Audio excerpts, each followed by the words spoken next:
Živijo, tukaj Valentin. Danes bom govoril o človeškem egu in kako je povezan z našo človeško arhitekturo. Vsaka struktura v tem fizičnem svetu ima določen vpliv, določeno resonanco na svojo okolico in tega se živali zelo dobro zavedajo in te stvari tudi čutijo. Obstaja znanost o gradnji, o prostorskih energijah, ki se ji reče vastu, izhaja iz indijske celine oziroma stare vedske znanosti. V našem svetu pa je bolj znana njena kitajska različica, ki se imenuje Feng Shui. Skratka, nekdaj so imeli to znanje o tem, kako graditi, kako upoštevati prostorske energije, zato da se omogoči čim bolj uspešno življenje. Potem pa smo to znanje pozabili in sedaj naša arhitektura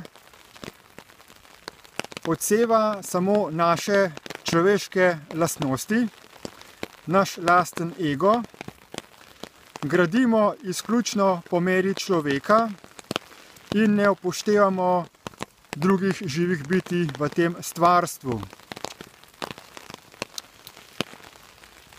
Pri naši raziskovalni skupini Destiny je preko meddimenzijskega portala govorilo tudi več različnih vrst živali.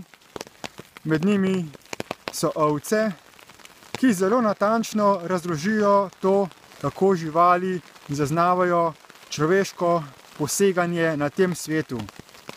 Kako vsaka stavba, ki se jo zgradi, vsaka sprememba fizičnega okolja vpliva na njihovo dojemanje. In če pogledamo, kam gre naš človeški gradbeni razvoj, vidimo, da se gradijo vse bolj strnjena naselja, velemesta in vse višji nebotičniki. Narodi med sabo tekmujejo, kdo bo imel najvišjo stolpnico. Ko nekdo naredi največjo, potem takoj nek narod pomisli, da sedaj bo pa moral zgraditi še višjo. Glede tega zelo prednjačijo Kitajci in tudi v Dubaju je zelo veliko takih impresivnih stavb. In te stavbe so tako velike, tako visoke, da porabijo ogromno naravnih surovin. Ogromno betona, jekla, stekla se potrebuje za to, da se zgradi taka stavba. Za njihov zadnji podvig sem gledal oceno, da bodo porabili večino globalne proizvodne jekla, zato da se bo zgradila ena velika stavba, ki bo prednjačila izključno po višini.